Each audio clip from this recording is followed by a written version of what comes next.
Chaque jour, Charles et Carole vous présentent la leçon de l'école du sabbat.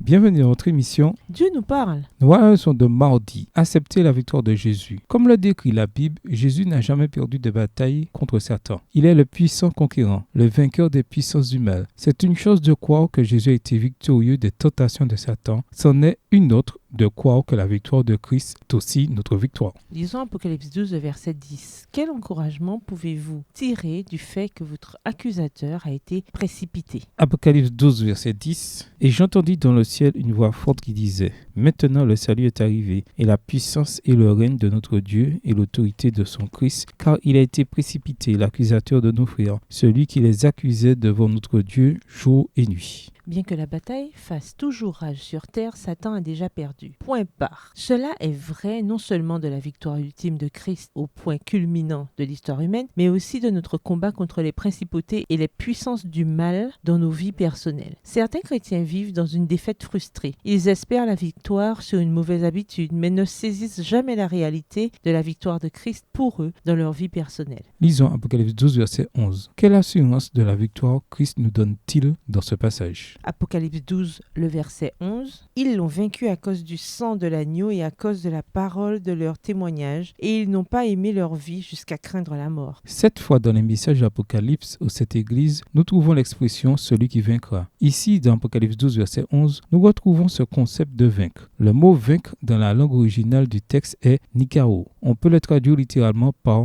conquérir, l'emporter, triompher ou s'en sortir victorieux. Remarquez comment il est possible d'être des vainqueurs. Apocalypse 12, verset 11 affirme que c'est seulement par le sang de l'agneau. Dans Apocalypse 5, le verset 6, dans une vision prophétique, Jean regarde le ciel et voit un agneau qui était là comme immolé, dans la version Louis II.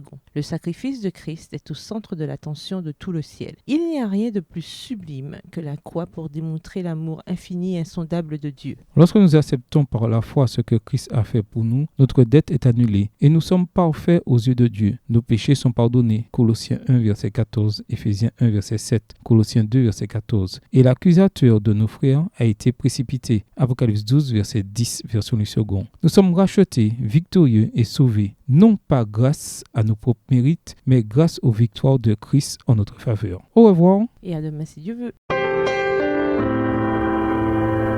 Dieu nous parle. Chaque jour, Charles et Carole vous présentent la leçon de l'école du sabbat.